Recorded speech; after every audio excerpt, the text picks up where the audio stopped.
A blessed day, brethren.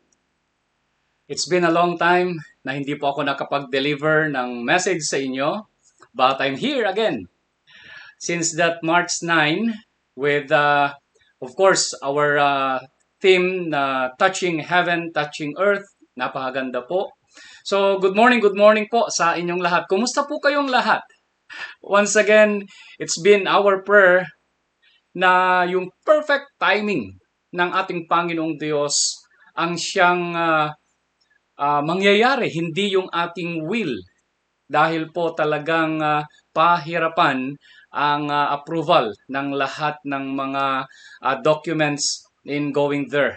So, sa aming mga napapanood, talagang andun yung challenge, but still we have a great faith unto the Lord that someday ay nasa sa inyo na po kami. Let us pray for this. Praying ng Panginoon, gagawa siya ng paraan. How we wish also to work with you there, brethren. And so, for our message this morning, may I request everyone to please stand and may we open the sermon, the message with a word of prayer. Let us pray. Our loving God, O Lord, we thank you once again for this opportunity to listen on your word. Thank you for the day-by-day guidance. Thank you, Father God, for all your blessings. Thank you, Father God, for giving us always the opportunity to serve you, to serve in your church, and to serve your people. And so, Lord, this morning, we humbly ask once again your presence in our lives. May the power of your Holy Spirit continue to work in us. Nang sa ganoon, Ama, patuloy po kaming magtagumpay sa buhay na ito. We are praying for a heavenly wisdom na inyo pong ipagkakalob sa amin ngayon for us, Lord, to fully understand your word. Thank you so much, Father God, once again, for the opportunity of feeding our spiritual selves. And we know with your words, lalo pong mapapaganda at mapapabuti ang aming espiritual na buhay. Thank you so much, Father God, and this is our prayer in Jesus' mighty name. Amen and amen. Kayo po yung magsiupo. Now, touching heaven, touching earth. Isa po sa tema natin for this quarter. We are now on the second quarter of this year. And our theme is touching heaven through authentic worship. I do believe we have heard a lot of messages already with regards to a true and authentic worship. As it was stated in John chapter 4, verses 23 to 24. And what does it says? Yet a time is coming and has now come when the true worshippers will worship the Father in the Spirit and in truth. For they are the kind of worshippers the Father seeks. God is Spirit, and His worshippers must worship in Spirit and in truth. So, brethren, with regards to these passages, we can see and we can picture a true worshipper. Ano pong sinasabi niya rito? Worshiping the Father in the Spirit. Kaya na meron po sa atin ngayon na tinanggap natin after ng ating baptisms. By the way, sa lahat po ng mga newly baptized, my congratulations po. You have made a great decision in your life and a wondrous decision. Of course, andyan na po kayo and the Lord God is looking. A worshipper wherein we worship Him in Spirit and in truth. Seeking God with our true hearts by worshiping Him. And this morning, I will be discussing about worship beyond the walls through our monthly theme na touching God with our hearts in worship. So napakaganda po na yung authentic worship na yan ay mapapalabas mula sa ating mga puso. And now, worshiping God beyond the walls, ano naman ang misteryo na meron po dito? Na nais ng Panginoon na magkaroon po tayo sa buhay na ito. Well, I would like to read Romans in chapter 12 verses 1 and 2. Ano pong sinasabi niya rito? Or verses 1, particularly in verses 1. Therefore, I urge you, brothers and sisters, in view of God's mercy, to offer your bodies as a living sacrifice, holy and pleasing to God. This is your true and proper worship. So in verse 2, sinasabi niya dyan, do not conform any longer to the pattern of this world. So dito yung worship, ang siyang pinaka-focus natin ngayon sa pamamagitan ng mga buhay na ito. So Romans in chapter 12 in verse 1, this verse illuminates the idea of continuous, ongoing act of submission and devotion, encompassing thoughts, emotions, and our actions as an act of worship. This concept emphasizes a transformation of the self. Na noon, yung old self po natin, wala siyang pake. Sa mga ginagawa nito, wala siyang pake. Sa nangyayari sa church, walang pake ang ating old self sa mga tao sa paligid natin. But now, Romans in chapter 12 verse 1, here comes, encompassing our thoughts, emotions, and actions as an act of worship. And the concept emphasizes a transformation of self, aligning with God's will and becoming pleasing. You know the word pleasing. Kaaya-aya, kasiya-siya sa Kanya. Sa mga Ilocano po dyan, makaay-ayo, abiyag. So God is looking on it.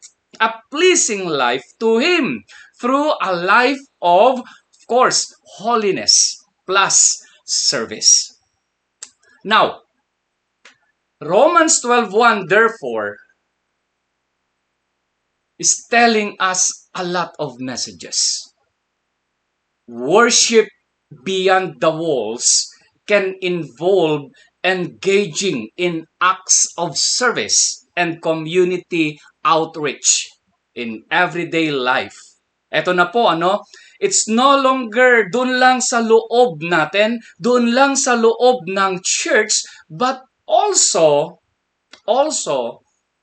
outreaching people beyond the walls of our churches. Take note, in everyday life, sinabi po niya dyan.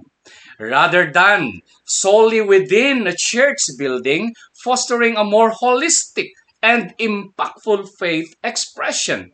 Now, maganda po yun, no question about it. Not to live, to have a pleasing and holy life. Yet, worshiping beyond the walls is explaining to us that we have the responsibility outside those walls of the church. Dahil andun po yung ating family. Do you still remember po yung 4 na F?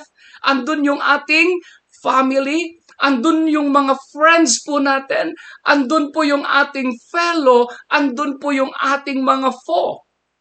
Actually, as I am recording this, I'm planning also to make a recorded video sermon for by 12 noon today because here in the Philippines, as I'm recording this, ngayon po ay Good Friday. Kaya napakaganda po na talagang itong mga words of God ay makarating sa mga tao. So, ito po yung worship beyond the walls na sinasabi po natin. And for further explaining about this topic, I would like to discuss the different meanings of worship beyond the walls. Ready na po ba tayo? Okay. So, worship beyond the walls through these meanings. Meaning number 1, eto na. Living out our faith. May pananampalataya na po tayo. And this is the meaning of worship beyond the walls. Let us live out the faith that we have within. Papaano po ito? Maaring sabihin nating true worship is a way of life, not just a weekly ritual. Tama nga naman, di ba? It's not just a weekly ritual. And every Sunday worship, hindi lamang po yun eh. Worship is the way of life. Kung papaano po tayo nabubuhay in our daily life, in and out of the church. Kaya po, ito po yung mga examples na pwede po nating magawa. Number 1, yan, serving others with compassion and kindness. Or we call this in one word, altruistic. Yung kakalimutan mo ang sarili mo para sa iyong kapwa. Wow! A self-denial. Okay? A selflessness. Kakalimutan mo ang rights mo for the sake of this person na gusto mong mabago ang buhay niya. Sometimes talagang nakakainis rin, nakakairita rin ang mga nangyayari sa ating paligid na maaring sabihin nating, nagsasawa na ako sa kanya. Matigas ang ulo niya. Ayaw niyang magbago, kapatid. Ayaw niyang magbago, pastor.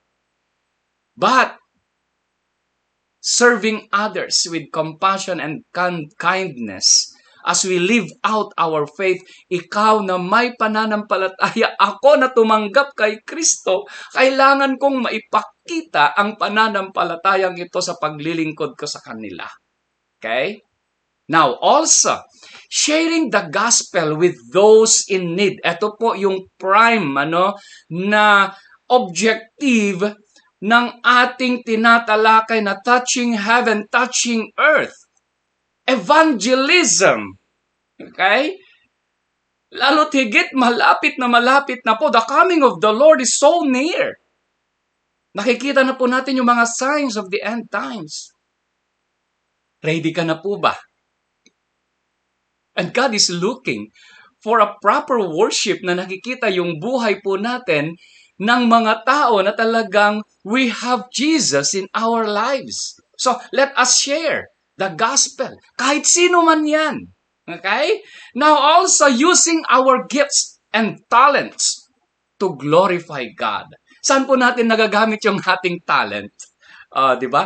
Ang sarap pong maglingkod kay God sa loob ng church na meron po tayong talent. But these talents also ay napakaganda ring magamit outside the church, outside those walls. Like for example, sa amin, sa school, talagang yung talent mo na magdasal, dahil yun na nga, ikaw ay alam nila, kilala nila na pastor, your ministry is to pray, sabi ng aking head. Kaya wag mong tanggihan. Sige, pray. Ilantad po natin at gamitin ang mga talento na ipinagkaloob po ng Panginoon sa atin. Now, may we move on as we apply, yung living out our faith. Ito po, living out our faith means consistently incorporating our beliefs and values into our daily life. Okay po? Napakaliwanag niyan. Making choices that reflect our faith. Parang salamin sana tayo, nakikita ng ating mga kapatid na mga tao outside the church. And striving to live according to our spiritual principles. Now, ito po yung palaging ginagamit kong Bible na matagal na sa akin. Siguro mga 1995 pa na hawak ko ang Bible na ito. At I like this Bible because I have so many notes in this that yung nagsabi sa akin na, ito yung prinsipyo na kailangan mong sundin. His Word. God's Word. So as we show to people, as we live out our faith, sana makita ito in our daily life.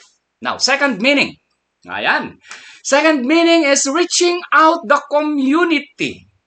After living out our faith, of course, na nakikita nila, that is our personal agenda. Ngayon naman talagang yung kamay mo, yung puso mo ay iabot mo na sila sa kanila. Reaching out the community. Now, this is all about extending our worship beyond the church walls by engaging service and outreach. Paano po ito? Now, number 1, volunteering in local organizations. Sino po sa inyo yung talagang meron po siyang ginagawang volunteerism na naglilingkod sa mga barangay po nila o kaya sa municipality nila?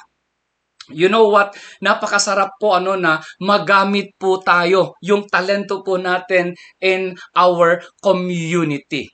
And this is one way also of reaching out people in the community.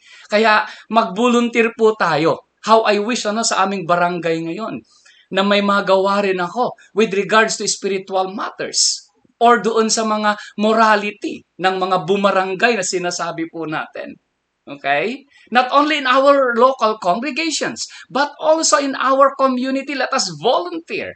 Okay? Helping those in need. May mga nakikita ka in the community, lalo na po kayo, mga kapatid sa abroad. I know na talagang yung love ninyo sa ministry ay palaging andyan. I know yung mga ministries na ginagawa nyo in the Philippines from your church. Nababalitaan ko po na talagang wow naman. No? So my congratulations. Helping those in need. That's one way of reaching out the community. And also organizing events to benefit the community. We can suggest in our community, local community for example, magkakaroon po tayo ng VBS, feeding program. Sports fest sa mga kabataan, di ba? Mga love fellowship sa mga senior citizens, di ba? So, we have so many activities in the church na pwede nating ilabas that the community also may be benefited, mga kapatid. So, this is a worship beyond the walls of the church. Okay? Kaya marami po tayong pwedeng magawa. Now, as we apply then this reaching out the community, may we actively engaging and connecting with people in a specific area, often to provide services, information, or support, or to foster collaboration and build relationships. Ito po yung napakaganda. No? In reaching out the community, the church is building up relationship to the community. And with that, makikilala nila si Kristo sa pamamagitan ng church. O, di po ba napaganda, So, worshiping beyond the walls, inclusive po ang ating pong pag-reach out sa mga tao in the community. Okay, so purihin pong Panginoon sa ministry na yan. Hindi po madali ang bagay na ito. You know what? Nung nasa Pari po ako, talagang ang lakas po ng kalabog ng aking puso in this reaching out the community kasi nga naabot na po natin ang Office of the Municipal Mayor. Nagbibigay po tayo ng mga monthly devotion sa kanila. May mga spiritual visit po tayo sa kanila na we pray for them. You know what? Nakakakaba talaga, nakakanerbiyos, pero napakasarap sa feeling ng isang naglilingkod na talagang ang church ay nakikilala, si Kristo ay nakikilala sa lahat ng aspeto ng ating komunidad. Okay, now moving on to the third meaning. Okay, nandito na po tayo sa pinakamahalaga, pinakapuso ng ating ministeryo sa mundong ito. And what is that?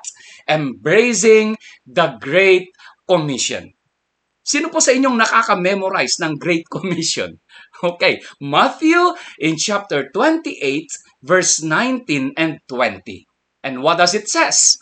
Therefore, go and make disciples of all nations, baptizing them in the name of the Father and of the Son and of the Holy Spirit, and teaching them to obey everything I have commanded you. And surely, I am with you always to the very end of the age.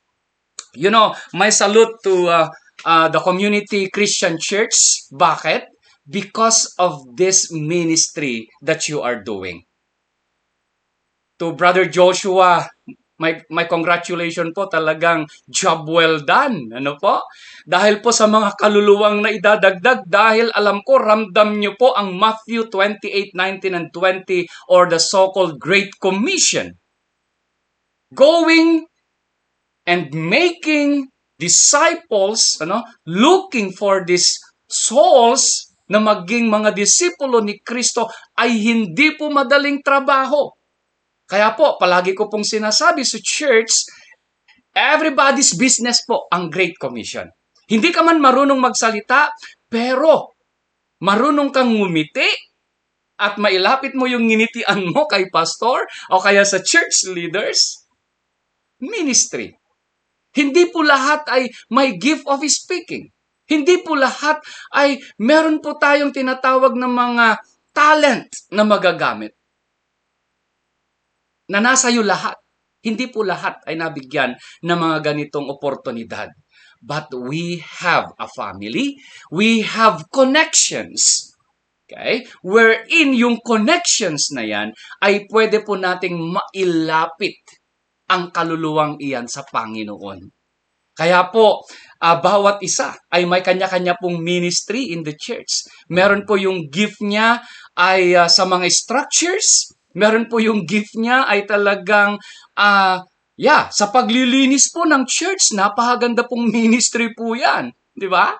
Okay. So, marami po yung mga may hilig sa kabataan, in leading them, mga kabataan din na talagang marurunong sa music. So, different ministries at different ways din po yung pwede nating magamit as we apply this Great Commission. But, yung napakahalaga po, a Bible sharing.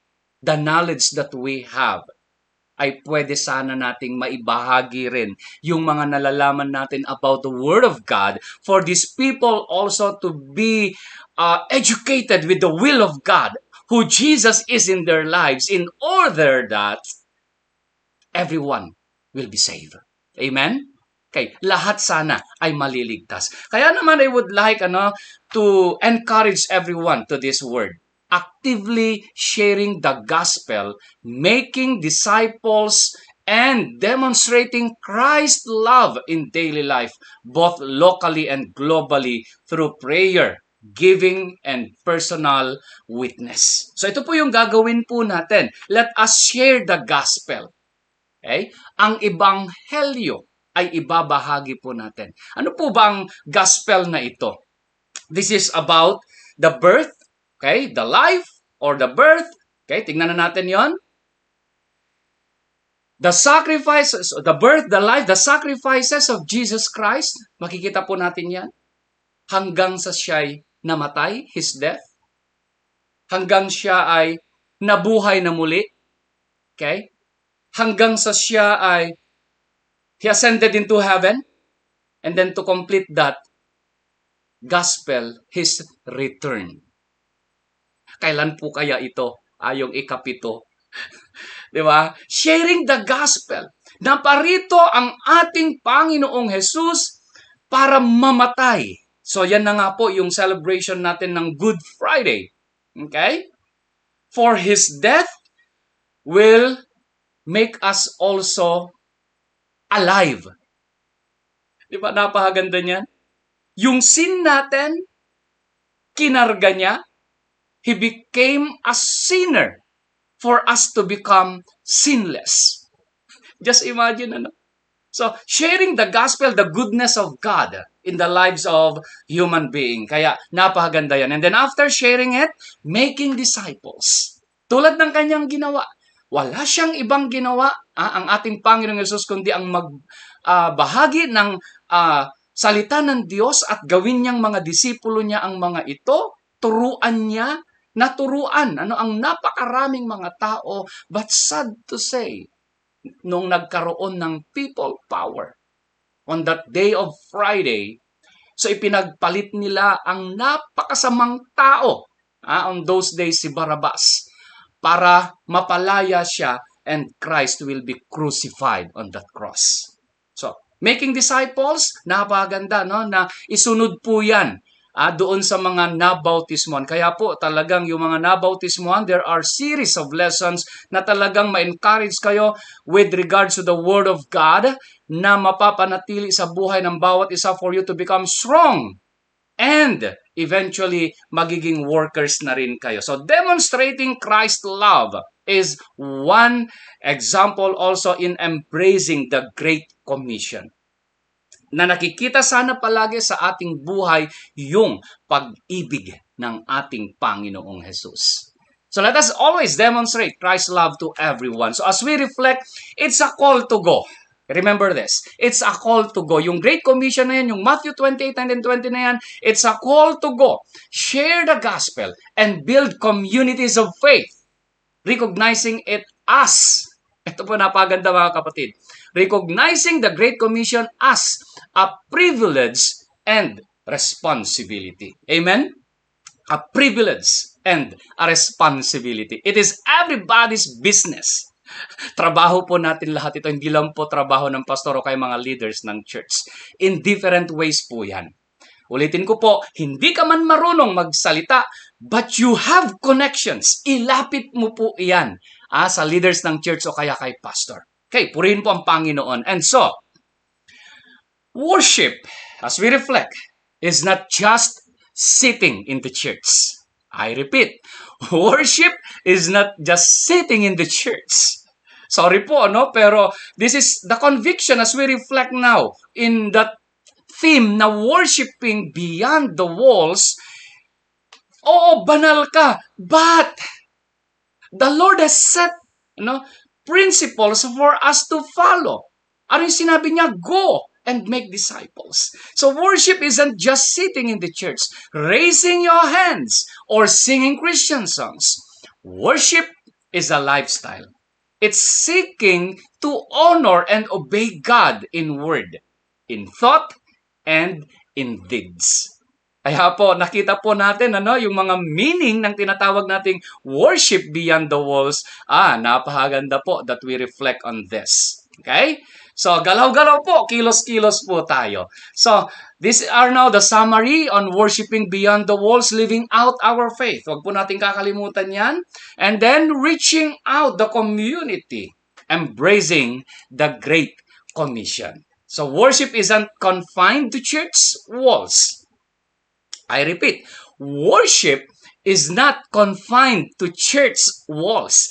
It's a lifestyle of devotion, service, and sharing God's love in the world.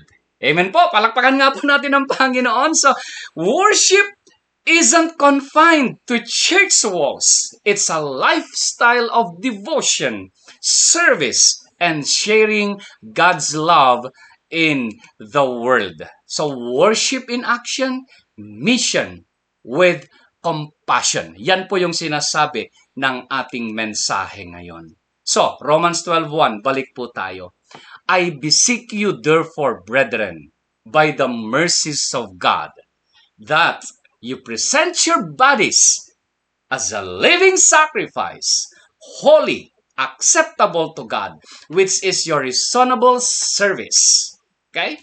So gamitin po natin ang ating mga sarili, ang ating mga buhay bilang mga lingkod ng Panginoon. May the Lord continue to bless you, brethren, and thank you. Of course, God bless you all. Purihin po ang Panginoon.